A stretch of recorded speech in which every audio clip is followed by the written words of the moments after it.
Great companies, great leaders, terrible decisions. It happens more often than you'd think. At its peak, Blockbuster was a dominant force in home entertainment, with thousands of stores and millions of loyal customers. In 2000, they had the opportunity to buy Netflix for just $50 million, but they passed, believing that customers would never abandon physical movie rentals for streaming. Less than a decade later, Blockbuster filed for bankruptcy, while Netflix grew into a multi-billion-dollar powerhouse. Kodak was once the undisputed leader in photography.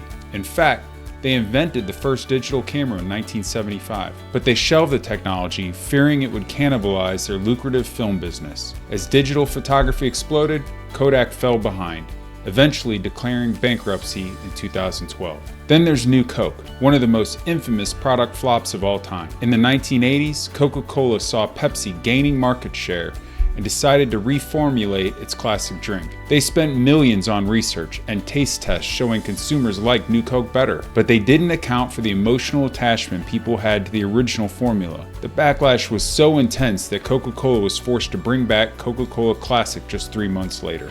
These mistakes weren't made by reckless amateurs. They were made by smart, experienced leaders who had access to mountains of data. So why did they go so wrong? Every organization's success or failure boils down to one thing: the quality of its decisions. A single bad decision can cost millions. A pattern of bad decisions can bring down an empire. But here's the problem. Our brains aren't wired to make perfect decisions. They're wired for efficiency, and that means we take shortcuts. Let's demonstrate how your brain works. Look at this image. What do you see? You probably see an angry woman. How quickly did that pop into your head? Did it take effort? Was it even a conscious thought? No, you recognize it instantly. It felt effortless, automatic, almost like a reflex. That's because your brain processes familiar information incredibly fast, without requiring conscious effort. Let's refer to this as System 1 thinking. Now, let's try something different. Look at this math problem. You probably recognize right away that it's a multiplication problem, but this time it's different. Instead of instant recognition, you might feel a slight hesitation. Your mind has to stop and think before solving it. It takes effort, energy, and focus. You probably had a moment where you thought, I could solve this, but do I really want to? That's your System 2, your slow analytical brain, deciding whether or not it wants to engage. Unlike System 1, System 2 is deliberate and effortful, but it's also lazy.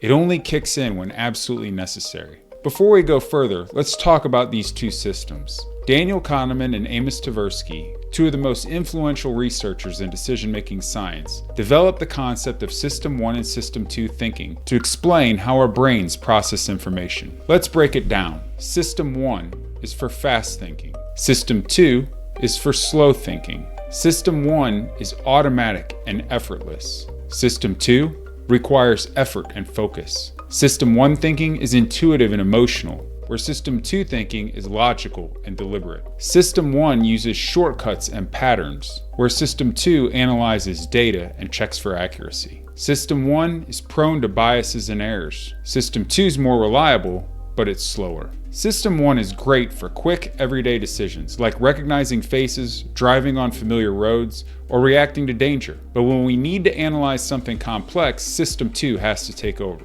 The problem? System 2 is slow and lazy, and it often lets System 1 take the lead, even when it shouldn't. Now, let's put this to the test. Look at this image.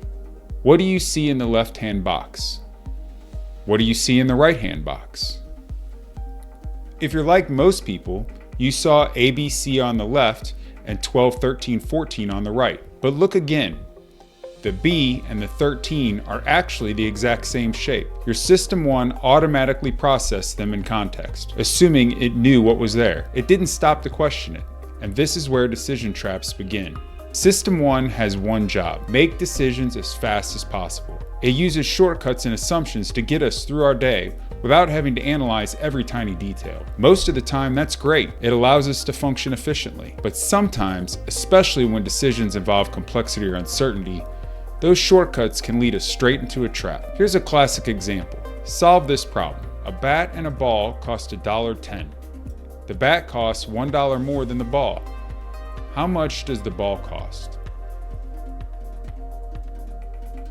If you said 10 cents, don't feel bad. That's what most people say at first. But it's wrong. The correct answer is 5 cents. And here's the thing. Even if you got the right answer, you probably first thought of 10 cents before System 2 stepped in to check the math. This is how our thinking works. System 1 jumps to a conclusion, and System 2 only gets involved if it sees an obvious problem. But System 2 is lazy. It doesn't want to engage unless it has to, and that's why decision traps are so dangerous. Even when we know our brains take shortcuts, we still fall for them. Look at this image. Which of the three men looks the largest? Most people say the person on the right looks larger, but if you measure them, they're actually exactly the same size. And now, even though you know it's an illusion, you still see the one on the right as larger. That's the problem with decision traps. Even when we know they exist, we can't unsee them.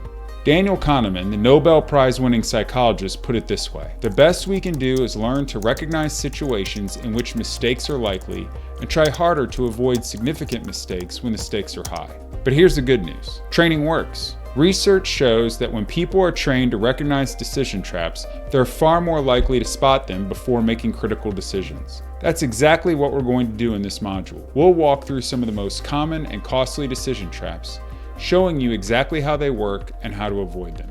The other good news? We can build processes that help us systematically avoid these traps. That's where a structured decision-making framework comes in. We'll introduce it throughout this module, but we'll dive into the full framework in the next section of the course. So now that you understand how decision traps happen, let's start identifying them. In the next lesson, we'll dive into one of the most common and dangerous decision traps, the framing trap. Let's get started.